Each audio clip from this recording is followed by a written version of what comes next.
Hey, so I think what I'm going to do today is talk about how to paint something in a way that you can get it done quickly and still make it feel like a finished painting. And it's not any different than how I paint normally, but there's kind of some best practices that you should learn, and then you can kind of stop your painting whenever you're done with it, like whenever you feel like you're done painting, not necessarily like when it's finished. It doesn't make any sense. I guess what I'm trying to say is like you're able to stop at any point. If you're doing this at a job and your art director needed something that day, you could paint something quickly.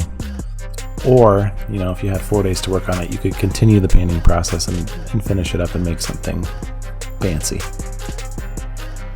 So I start like any other painting, all the same, just my sketch brush on the first layer there, and it's a hot sloppy mess. And then on top of that, I start using my main brush, which I titled Ragnarok because I'm a dork, but also because it's like the end of all brushes.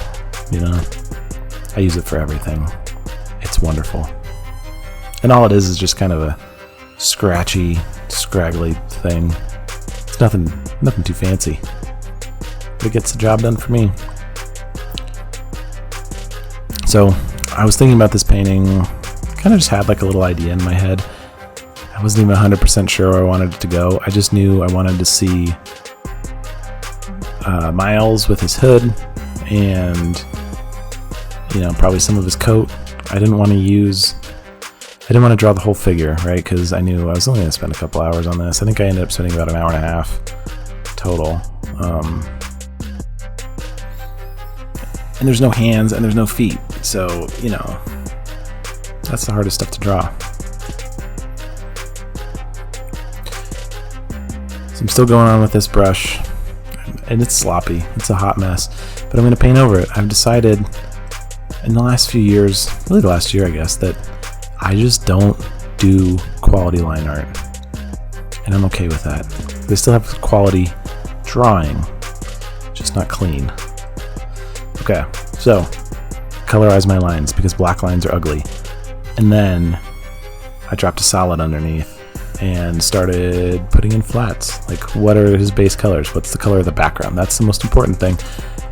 Why? Because color is relative. You don't want to just put in the exact local value. This is red, this is green, this is blue. You want a background color and you want to base it off of that, because especially if you're using more like gray tones, it's really important to get like a natural color scheme.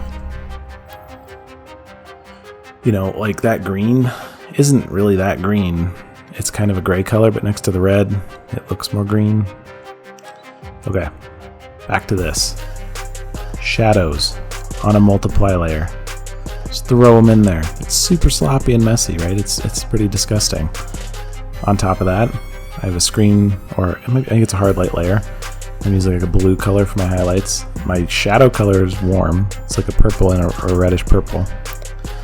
Right, and one important thing about the shadows is differentiating between cast shadows and soft form shadows. Form shadows are going to be round and soft. Cast shadows are going to be hard and crisp. So like the shadow from his hood to his head is crispy and hard, and the ones like on his coat are soft. So getting back to the idea of how to make this look finished without really dumping a ton of time in rendering stuff.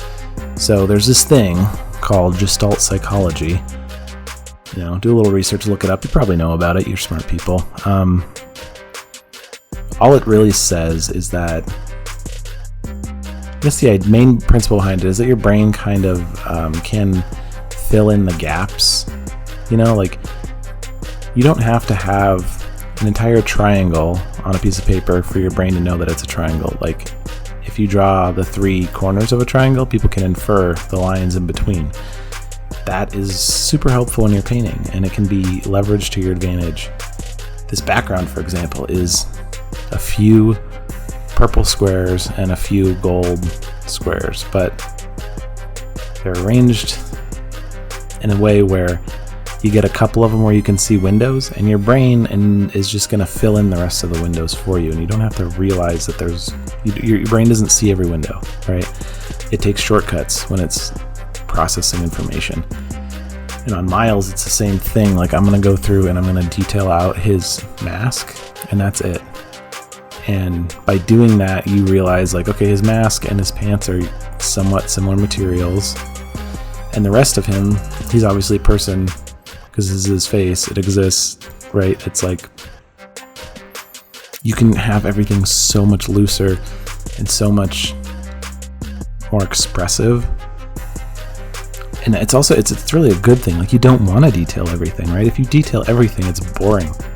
Like, it doesn't look like anything interesting. But if you just hit certain spots, it's like fun for your brain. I guess that's kind of a good example. I'm going to give a deeper, more thoughtful talk about this on Patreon this month, I think, because it's tricky to explain. I'm going to do it with another painting too. But I think it's really important because when you look at artists like Sargent, for example, it's like my favorite artist, there's so much stuff that's lost in shadow and your brain is just inferring. So much of it just doesn't exist, but you see it. And when you really stare at something, it's crazy. And like, what's his face?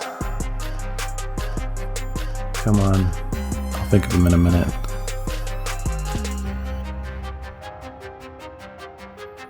Greg Manchess. I'm such an idiot. It's Greg Manchess. He does that a lot with his oil paints, right? He has perfect brush strokes that are laid out in such a way that they infer so much more than they actually visually are showing. So that's the secret to making stuff look more finished. It's something that takes a long time, I think, to really implement into your art, and I still don't do it as often as I should or as eloquently as I should. I mean, look at this, it's pretty sloppy, right? But that's, part of the exercise for sitting down and working. Gotta make noise before you can make music.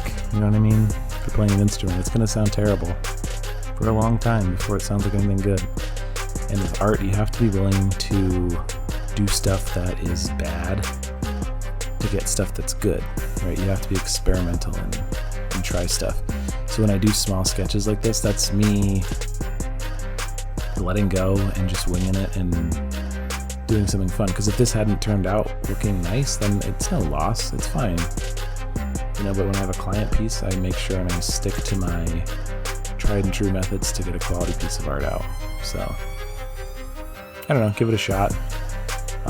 If you do, tell me about it. Let me know. Also, if you want my brushes I've used for this, you can get them on my website, matthubbleart.com. Alright guys, I think that's it for this video. It's just about done. I'm going to add a little signature. Oh, it's backwards, right? There we go. Okay. Alright. Later, dudes.